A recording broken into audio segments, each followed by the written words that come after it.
Steve DeAngelo. I think the first thing I want to do is wish you a belated happy birthday. Well, thank you. And taking on such an amazing mission. Well, thank you. And while we're on my birthday, the most important thing about my birthday isn't the day of my birth. It's the hour of my birth. 4:20 p.m.? 4:20 p.m. This is in 1958, right? So I'm not sure what was going on there, but either mom was, very, very clairvoyant, or there's some bigger thing happening with cannabis. You've been a cannabis rights activist and an activist for the cannabis reform in the United States since you were about 16 years old. Yeah, I encountered the plant when I was 13 years old, right? Nice. Immediately fell in love, and immediately knew I didn't want to spend the rest of my life like a criminal. I wasn't going to give up the plant, so there was just one option for it, right? And that was to legalize cannabis. So. Nice. Took a few years for me to learn how to do that. 3 years later, when I was 16, I did my first cannabis demonstration. Really? Tell me about that. So this was in Washington, D.C., and there is a tradition in Washington, D.C., which began in 1971 of doing smoke-ins on the 4th of July.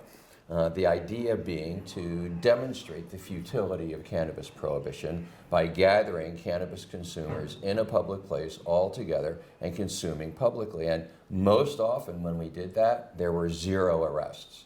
So it was this very effective way of pointing out the basic hypocrisy of the laws. My first experience with cannabis was a spiritual experience. I didn't recognize it at the time, but it was. I smoked a joint at a friend's house, felt nothing, and then started walking home. And I went through a park on my way home.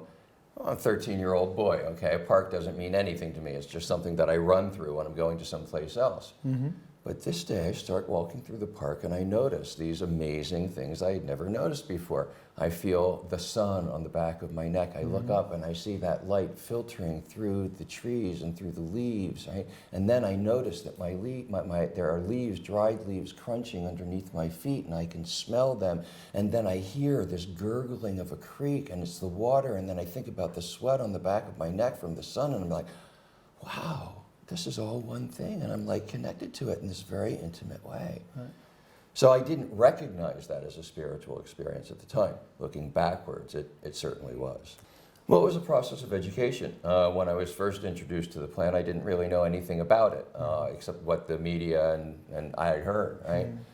So I had to learn, and in those days, learning about cannabis was really difficult. And so I would skip school when I was going to junior high school, go to the University of Maryland, sneak into their library, and I would spend hours and hours going through card catalogs, walking up to the stacks where they have all these old original documents. And I read things like the East India Report from 1898 and the Canal Zone Report from 1922. I went back to the source material before Prohibition. And that's where I learned about the medical uses of cannabis, the industrial uses of cannabis, the history of why cannabis had been made illegal in the United States. Right. And when I learned that, when I learned what really lay behind cannabis prohibition, it just fired me up. I thought it was so outrageous and so unjust and such a wrong thing. So that's what first impelled me, just the injustice. But now, I think that there's another mission that we are really understanding about cannabis, right? And Mother Nature was so kind to us when she gave us this plant, right? On the one hand, it re-energizes our spirits and souls and teaches us to be in closer contact with nature, to value nature. And on the other hand, gives us the raw material that we need to build a new economy, right? And these two things together, if these don't come together in a good way and we don't push this forward, I don't know if we're going to have a planet. Steve and I have about a 10-year age difference between us. So, and Steve started doing this when he was 13 or 14.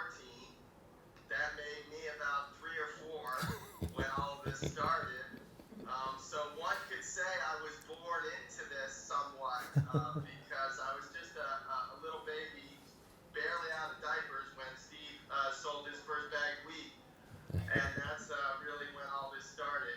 So my earliest memories of hanging out with my brother, we grew up in a broken family. My parents were divorced at a very young age, and so I didn't get to see my brother that much when I was a kid. But my earliest memories of him were he would let me carry the backpacks and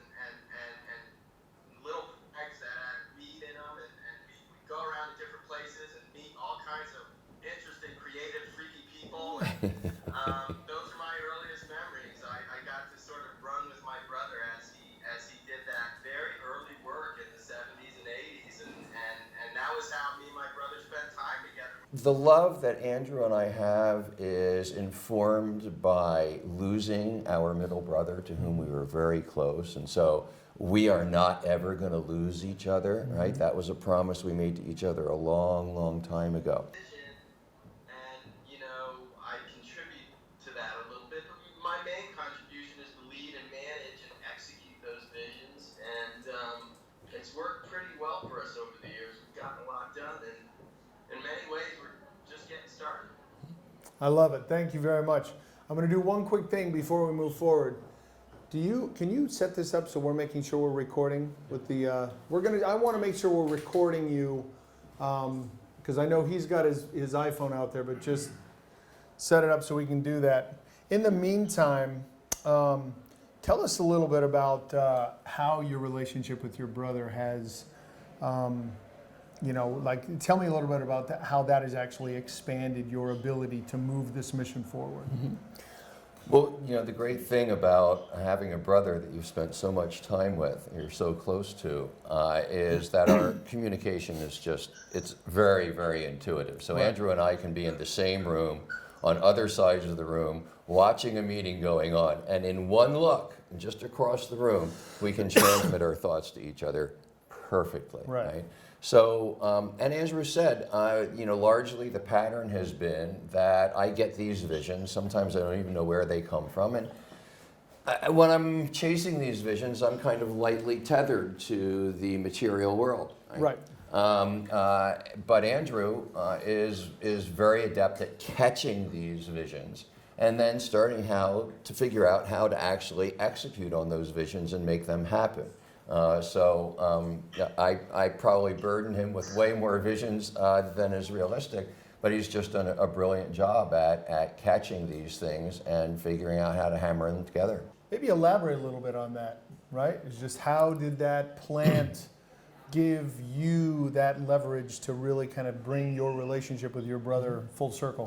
Well, one thing that it gave us, as Andrew has just described, was it really opened the channels of communication between myself and my brother. Right. We had this very large age difference. I left home. He was still living at home. He was a jock. I was a freak. It was, there was this big distance between us. So cannabis opened those channels of communication. But it did something else that I think was really, really important, right? It gave us a common mission. Right. Okay? We grew up during the Vietnam War. We grew up in a civil rights family. And when we discovered this plant, right, I immediately believed, and I taught my brother, right, that cannabis can be a force for positive social change. And we embraced that mission, not to create a big legal industry or make billions of dollars or do any of that, right? But we embraced the mission because we thought that cannabis could save the world. I have spent time with indigenous leaders. I just got back from Colombia, where I met with the indigenous leaders of 3 different tribes there. And in Colombia, cannabis is playing a part of the peace process there. Peace was signed, the peace accord was signed in 2016, and part of that, the idea was that cannabis would also be legalized. But for the indigenous people of Colombia, the cannabis trade has been a problem because they've been in the middle of all sorts of battles and gun battles and armies and guerrillas. So they're beginning to try and figure out what kind of place cannabis can have in their society. So I had an opportunity to meet with them, and their message was crystal clear. It was crystal clear, and they all gave me the same message, leaders from 3 tribes, right? This plant has come into your hands. When they say your hands, they're talking about us. They refer to us, the westernized urban world, as the younger brothers, right? This plant has come into your hands, into the hands of the younger brothers, so that you can fix the damage that has been done to the planet, because we don't have much time left, right? So this is something that, that we've heard now a number of, it's exactly what scientists are telling us. It's exactly the same thing. Right. So cannabis has this this amazing, amazing potential to address that problem, right? The biggest problem all of us are facing, right? This planet is just threatened by all kinds of things. We've got dictators pointing nuclear weapons at each other. We've got the globe that's heating up. We've got poisoned air and food and water. We're wiping out species. You've got kids who are such in a state of despair that they're blowing each other up, right? And so here we have a plan, right, that on the one hand will wake up our spirits and souls and bring us closer to nature and teach us to treasure her more, right? And on the other hand, gives us the raw material that we need to build a new green economy. So the mission to me is really clear. The scientists are saying it, indigenous leaders are saying it. You've had the good fortune recently, so I think we need to congratulate you and your team on this new merger, right? Which I read about. I learned that it was a reverse takeover, which is an incredibly complex financial experience, right? I don't know much about it, but I do know that it is a very complex thing. Can you speak a little bit about the words I actually used were engineered, like were you involved in engineering this experience, and how were you involved, and how do you see this now playing in to the new business of cannabis worldwide? Well, I was intimately involved in that decision-making process, and we did just on Monday list on the Canadian Stock Exchange. HBOR is the ticker for anybody who would like to know. And it's a real milestone in the evolution of Harborside and the evolution of the cannabis industry. We started out as a nonprofit social justice organization who had a mission to legalize cannabis. Right? Well, we have accomplished that mission in our home state of California. Cannabis is legalized, right? And now we are growing from our beginnings as one dispensary into what we are today, which is 7 dispensaries, 200,000 square feet of cultivation space, 250 employees, 2 different brands, several products. And that reach is going to give us the opportunity to spread the values that we think are associated with cannabis, that should be associated with cannabis, much farther circles. Beautiful.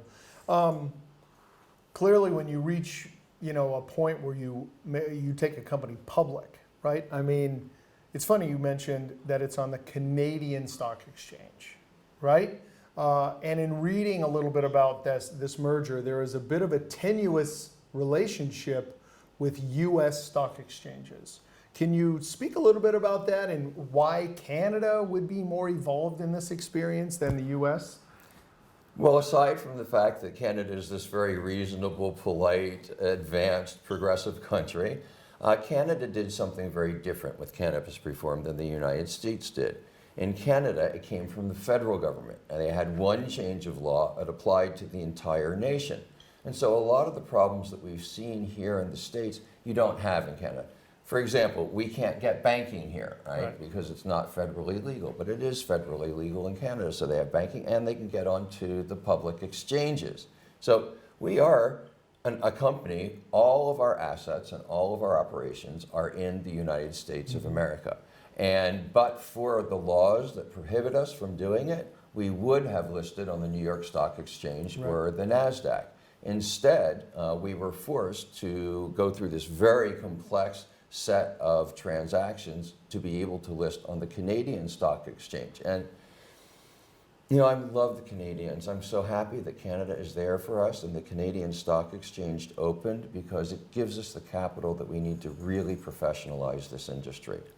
But as an American, I'm just in a state of shock and dismay that our federal government has decided to give away what is probably the most important economic opportunity in 100 years to the rest of the world. It's crazy. And so hopefully we see the federal government pull their head out of the sand and let American companies list on American exchanges and make American jobs. We've created in this industry 250,000 new jobs, and they're good jobs. That's more than coal. And the federal government is still burying its head in the sand and claiming that cannabis has no medical properties. All right, it's changing the world. Look, we know what the world looks like today, right? Where pharmaceuticals and alcohol are the main consumed psychoactive substances. And the world's in a pretty difficult situation right now. What will the world look like when this industry is fully grown and we have taken this plant to everybody in the world who can use it? We have a pretty good sense of what will happen because we've seen it in multiple US states that have legalized cannabis, and the pattern is there over a course of several years, and it's very clear, right?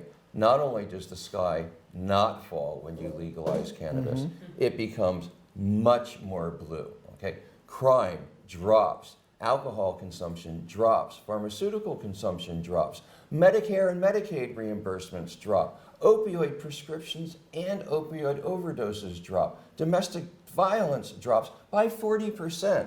Okay? So what we know now from the earliest experiences is that when you make cannabis more accessible by legalizing it, society becomes a better place, not just for the people who are consuming cannabis, for everybody.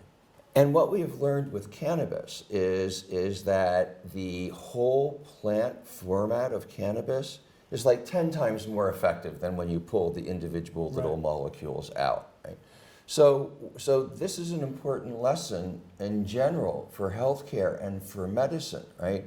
The idea that when nature gives us these therapeutic compounds, she gives them to us in containers that are well balanced, that do not have a list of side effects like something out of a Stephen King novel. And they're simple and they work, right? So I think that you're going to see the development of a whole new, you already are seeing a range of new medicines. So, people are talking about turmeric now. Turmeric is a plant-based therapeutic substance just like cannabis is. Lavender, another example, right? And so I think that there is a whole world out there that it's not like we're discovering it. For thousands of years, that's been human medicine. For maybe 75 or 100 years, we've been pulling monomolecule isolates out. And I think that when you take those individual chemical compounds out of Mother Nature's container, then you start experiencing problems. Your legacy, right? 100 years from now,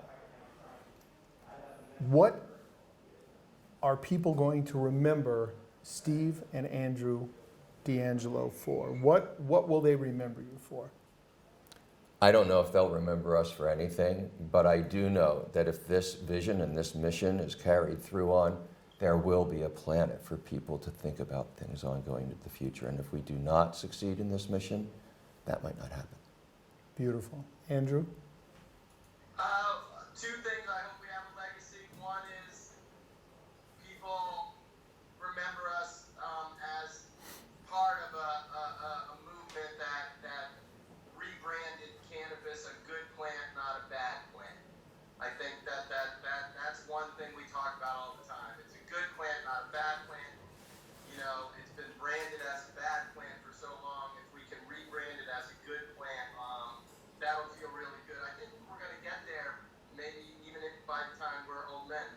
And then the other thing, I hope that we're remembered for being good lovers and family men, and that we stood by our people and our community. Lovely. And I got one more. Please. The job, our mission, right? Our mission is composed of two parts, right? Mission number one, make sure everybody who needs cannabis gets it.